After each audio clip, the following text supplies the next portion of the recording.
Bonjour à tous, je suis ravi d'être là, j'adore parler de de ces sujets-là. Alors comment l'aborder en consultation? Effectivement, c'est le médecin qui l'aborde. D'expérience, je pense que beaucoup de nos patients n'osent pas d'eux-mêmes aborder cette question, craignant probablement une réaction négative du médecin, craignant de mettre leur sexualité en avant alors que finalement on n'est pas là pour ça. Enfin, pensent certaines personnes en tout cas. Ça, c'est la première chose, et donc si nous, on ne l'aborde pas, c'est un petit peu compliqué. La difficulté, c'est qu'en fait, aujourd'hui, ben, on a plein de générations différentes, des gens qui sont vieux et qui ont le VIH depuis très longtemps et qui ont des histoires thérapeutiques, des histoires avec la maladie qui sont très spécifiques, des gens qui sont jeunes et qui l'ont depuis longtemps aussi, des gens qui sont vieux et qui viennent de l'attraper, des gens qui sont jeunes qui viennent de l'attraper, des gens entre les deux qui sont à des stades différents. Tout le monde a une culture du VIH et tout le monde a une culture de la transmission qui est issue du moment où il s'est senti concerné par la question, et parfois il y a énormément de choses à désamorcer. Je prends un exemple qui est celui de l'observance, qui était quand même l'immense totem jusque dans les années 2010 quasiment, et à juste titre, parce que les erreurs d'observance aboutissaient à des échappements et souvent à des drames. Très compliqué aujourd'hui enfin, c'est encore compliqué de dire à quelqu'un qui a 20 ou 25 ans de traitement VIH derrière lui que maintenant c'est ok, que même s'il y a un oubli ou un retard de prise, sa charge virale va pas bouger, ça va aller. Et il faut aussi déconstruire des habitudes qui ont été prises par les personnes en fonction des générations. Il y a plein de choses qui rendent difficile finalement pour les gens l'appropriation du TAS. La première, c'est quelque chose qui, à mon avis, est très transversal chez les personnes concernées. C'est d'abord le mystère de la contamination. En général, les gens ne savent pas comment ils l'ont attrapé, comment, quand, pourquoi, en faisant quoi. Et à partir de là, c'est souvent compliqué quand on ne sait pas soi-même, parce que les gens en général n'ont pas pris de risque. Hein. Le fantasme sur lequel on devient séropos en jouant le kamikaze est quelque chose de très largement surfait. En général, les gens qui contractent le VIH ont fait ce qu'ils pensaient être bon pour ne pas l'avoir, et ça n'a pas marché. Ça, c'est la réalité. Et du coup, il y a ce mystère qui fait que quand on ne sait pas trop comment on a contracté cette maladie, on n'a pas forcément une confiance folle en soi pour se dire comment vais-je ne pas le transmettre. Et encore une fois, la peur de la transmission, c'est quand même le filigrane d'une infection par le VIH. La deuxième chose, c'était quand même cette phrase qui se répète à l'envi, qui dit que le risque zéro n'existe pas. Et j'étais très très heureux, moi en tout cas, parce que j'avais assisté non pas à la conférence de presse, mais à la présentation à Amsterdam, à l'IAS, des résultats de partenaires, où j'ai entendu quelqu'un oser enfin dire devant une assemblée de plusieurs milliers de personnes que, ouais, on pouvait parler de risque zéro, et je pense qu'on peut parler de risque zéro. Il y a beaucoup de questions de langage aussi. Quand quelqu'un parle du TASP, ou quand nous parlons du TASP à quelqu'un, on va nous répondre souvent, qu'est-ce qui se passe si j'ai déjà des rapports non protégés? Un rapport sous TASP n'est pas un rapport non protégé. C'est un rapport qui n'est pas mécaniquement protégé, et je pense que cette évolution du langage, cette évolution de la manière de représenter les choses n'est pas encore vraiment passée dans le dialogue courant, mais oui, un rapport sous TASP est un rapport protégé, du moins par rapport au VIH, mais encore une fois, on ne peut pas comparer la gonococcie et l'infection par le VIH, ou alors j'ai raté un épisode. Ce qui était assez bizarre au départ, c'est que finalement, moi j'ai trouvé qu'au tout début, dans les années 2008-2010, la question de la détectabilité et de la non-transmission était plus souvent abordée et intégrée par des personnes séronégatives que par des personnes séropositives, probablement parce qu'elles avaient moins de culpabilité à libérer leur sexualité. Et moi, j'ai vu quand même très tôt des gens me dire, bah, moi, c'est très simple, je ne veux pas attraper le VIH. La solution que j'ai trouvée, c'est mes partenaires sont séropos, et c'est comme ça que je les sélectionne. C'est un peu l'inversion du stigma qui a été un truc à un moment. C'est aussi une des réalités. Bon, quand on regarde finalement les recommandations, celles des rapports d'experts, la première fois qu'on parle parce que il y avait aussi une histoire qui est... Enfin, je suis désolé de reprendre toute l'histoire, mais pour les gens qui viennent d'être concernés par le VIH, ça ne les intéressera pas beaucoup, mais pour d'autres, un peu plus.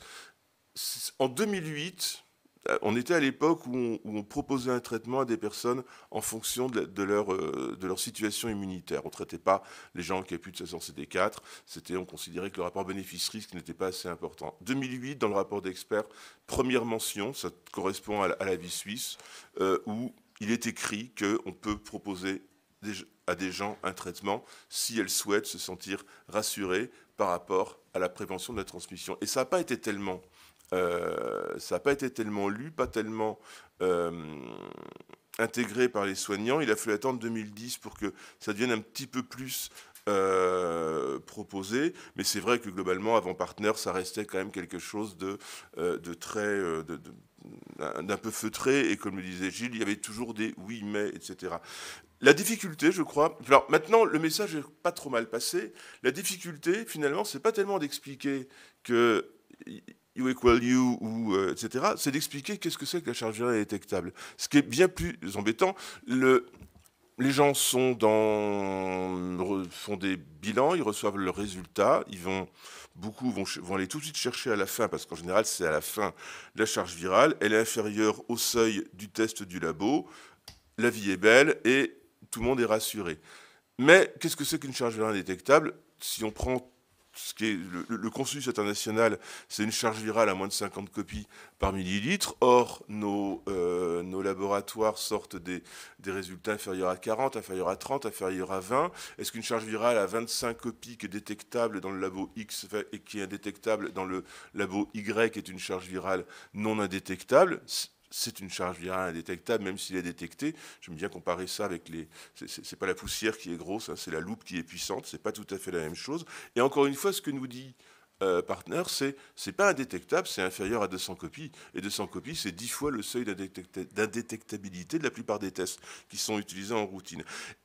Et ça répond, et ça, je pense que c'est ce qui est de plus important et de plus compliqué à expliquer, c'est que finalement, même si le seuil symbolique du inférieur à 20 copies est franchi, ça ne change absolument rien à cette question. Ce qui veut dire que si quelqu'un fait un bip à 70 copies parce qu'il a chopé la crève au moment du prélèvement, on s'en fiche.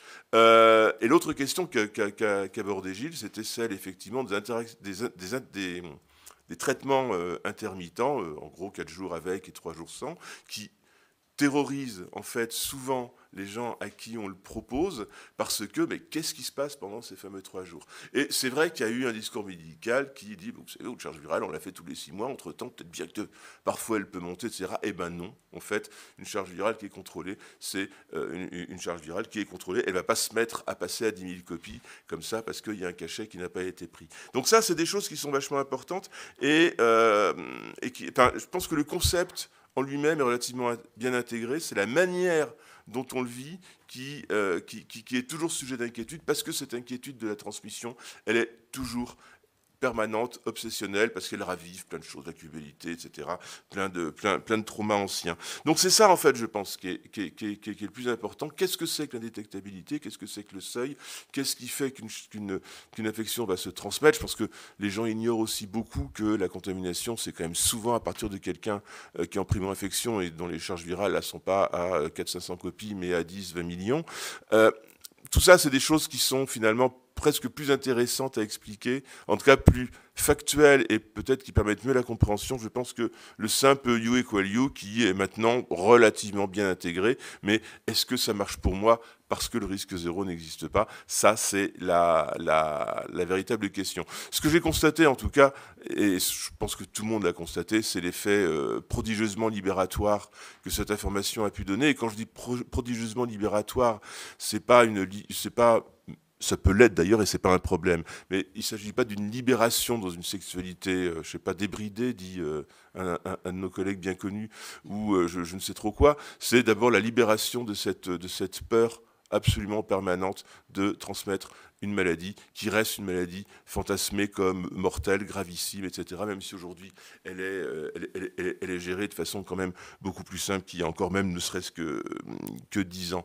Et là-dessus, le soulagement des personnes quand elles ont intégré ce truc-là, et là je pense surtout aux personnes qui ont une ancienne histoire avec le VIH, c'était quelque chose d'extrêmement salvateur.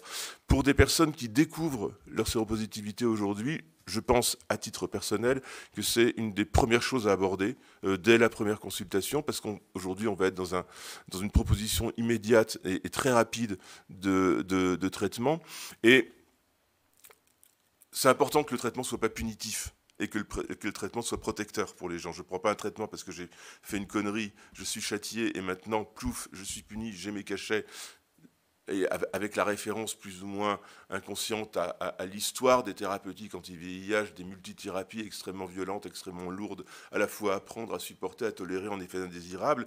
Là, on est plutôt dans, ok, évidemment, il s'est passé quelque chose, mais il y a aussi une réponse à ce qui va être finalement la première angoisse, c'est mais qu'est-ce que je peux faire pour ne pas le refiler à quelqu'un, tellement je suis moi-même effondré par le fait que j'ai réussi à l'attraper alors que j'avais tout fait pour que ça n'arrive pas. Donc voilà, je ne vais pas en parler plus, je pense que c'est mieux que de répondre après à des questions.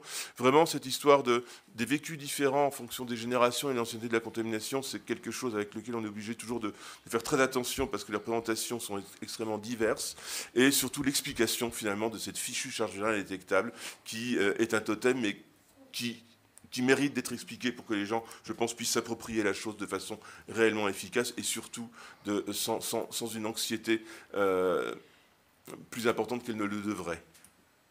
Merci.